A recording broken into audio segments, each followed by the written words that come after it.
Y lo segundo que nos gustaría destacar, el segundo concepto, es el Livebox, lo que nosotros dentro de 5 llamamos el Livebox. ¿Y qué es esto? Es este rectángulo donde empieza a desarrollarse una parte cada vez más representativa de nuestra vida, toda nuestra expresión social. Y en este espacio, este Livebox, se camina y se corre mucho menos. Y más importante, las zapatillas no se ven. Entonces es muy probable que la demanda de zapatillas como las Guyemi de $132.000 decaiga. Porque si no tengo oportunidad de usarlas para caminar y especialmente no puedo mostrarlas, es probable que sean menos relevantes en el nuevo escenario. ¿Y por qué decíamos nosotros vas a cambiar tus zapatillas por un tratamiento de ortodoncia? Porque la sonrisa es el centro neurálgico de este Livebox. Y un montón de otros cambios van a acompañar esto. Hasta hace poco tiempo, un joven o una persona podía ejercer su individualidad de muchas formas diferentes. Hoy solo se le ve esta parte, por lo tanto, es muy probable que nos expresemos más a través de relojes, tatuajes visibles, pelos de colores, peinados diferentes. Inclusive, algo que a mí me llama poderosamente la atención, que no exista aún, algunos productos digitales de lujo. O sea, un WhatsApp Platinum que cuesta $1.000 por mes y lo único que hace es poner mi nombre en plateado en el WhatsApp de los demás. Que en realidad lo que hace es lo mismo que hoy hacen muchos productos de lujo, ser un producto virtualmente ausente de valor real, pero que nos permite transmitir para aquellas personas para quienes esto es importante, que nos va bien, que tenemos dinero, que somos ricos. Vemos también impactos culturales de todo tipo. Vemos obviamente muchos más videojuegos, mucho más Netflix.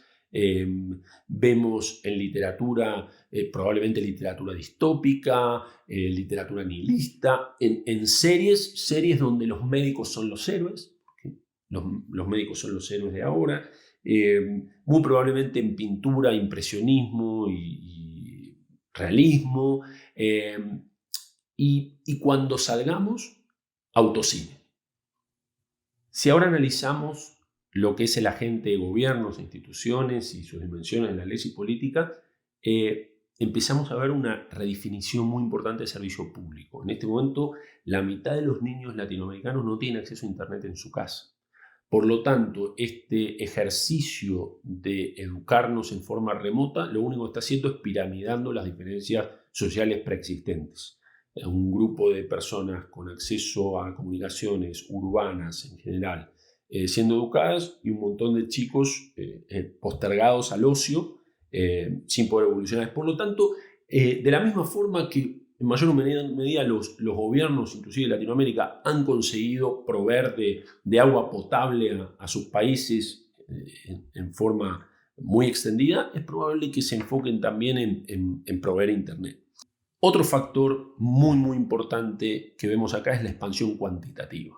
Un papel muy importante del Estado en intentar superar la crisis a través de la emisión monetaria, que es el último instrumento posible en este momento, en que no hay posibilidades de endeudamiento ni política fiscal muy relevante. Por lo tanto, es probable que los gobiernos se enfoquen en esto, y esto va a tener un impulso de todos los movimientos intelectuales proestatistas. O sea, el Estado nos va a haber salvado de esta crisis. Probablemente instauración de salario universal o ingreso universal, impuesto al robot, tipo de cosas es probable que se produzcan en diferentes economías. Y algo que debemos prestar mucha atención es el hecho de que aquellos países que mejor controlaron la pandemia hasta ahora fueron aquellos en donde se produjo un cierto avasallamiento de las libertades individuales. Esto va a tener consecuencias notorias. Si nosotros pensamos, esta pandemia, salvo en el primer país, en todos los países llegó desde el extranjero. Por lo tanto, va a haber una cierta xenofobia derivada de esto, un cierto nacionalismo y un cierto autoritarismo. O sea, en la medida en que hemos conseguido obtener mejores resultados en la contención de la pandemia a través del manejo de Big Data de la información de nuestros ciudadanos, es probable que esto llegue para quedarse. Por otra parte, también es verdad que este nacionalismo autoritario que nosotros vemos va a producirse por otras causas, y es, por ejemplo, que algunos productos nacionales dejaron de producirse por la imposibilidad de importar algunos de sus insumos. Entonces, es probable que haya una sustitución de las importaciones, ¿no? Tratar de tener toda la cadena de producción en el mismo país para evitar en el futuro estas disrupciones. Y acá hay dos movimientos que colisionan. Por un lado, estamos viendo que las personas desde sus casas empiezan a darse cuenta de que pueden prestar servicios a todo el mundo, y empresas que, abandonando sus edificios, empiezan a notar que pueden contratar para la prestación de estos servicios a personas de todo el mundo. Y los gobiernos tratando de sustituir importaciones y de cerrarse y en movimientos de menor colaboración internacional.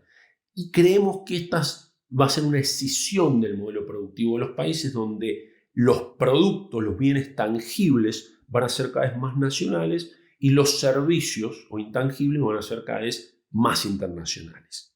¿Se acuerdan cuando nosotros decíamos al principio que en tu próxima entrevista de trabajo te preguntarán la hora? ¿Por qué? Porque en el mediano plazo la geografía va a ser solo relevante para entender a qué hora estás despierto. Vamos a trabajar más que por país en el mercado de los servicios, por uso horario.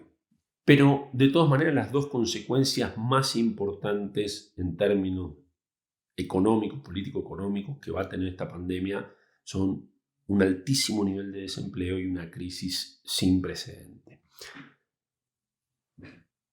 Con respecto a la crisis sin precedente, a nosotros nos llama poderosamente la atención la cantidad de gente que cree que puede trabajar en un sector que está exento de esta situación. Nosotros somos una empresa de transformación digital, que este mismo trabajo lo hicimos entre 5 países, nadie ha viajado a ningún lado. Parecería ser el escenario ideal para el desarrollo de nuestra compañía, podría ser que esta pandemia de alguna forma nos benefició. Esto, además de la cuestionabilidad moral que tiene, sería una afirmación de una ceguera importante. Para nosotros garantizar que nos va bien, no me tiene que ir bien a mí, le tiene que ir bien al cliente, del cliente, de mi cliente. Yo no puedo garantizar toda esa cadena de éxitos, puedo sí garantizar un fracaso al final.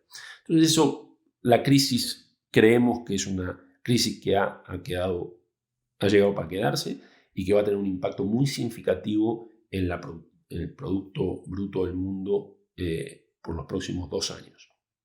Y en desempleo, yo voy a mostrar el único gráfico que no elaboramos nosotros, que es externo, pero me parece que es tan gráfico que no valía la pena ni siquiera tocarlo. Y es esto. Los pedidos de desempleo en Estados Unidos semana a semana desde los últimos 60, 70 años. Y ustedes van a ver en el año 2008 cómo empieza a subir y luego baja, y esto es ahora. Y uno desearía que sea que el gato del diseñador se quedó dormido arriba del teclado, pero no, estos son números reales de desempleo de la economía. Por esto que hablamos de que es una crisis y un desempleo sin precedentes. Quiero también aquí decir, estos números son de Estados Unidos. Estados Unidos tiene un mercado de trabajo absolutamente flexible, no se parece nada a otra geografía. Digamos, uno despide gente sin indemnización en el momento que quiere y contrata, por lo tanto, sin barrera de entrada. Sin duda les puedo garantizar que vamos a ver movimientos contrarios, vamos a ver saltos de empleo monstruosos de millones de personas en una semana también. Pero la crisis ha llegado para quedarse y el desempleo también.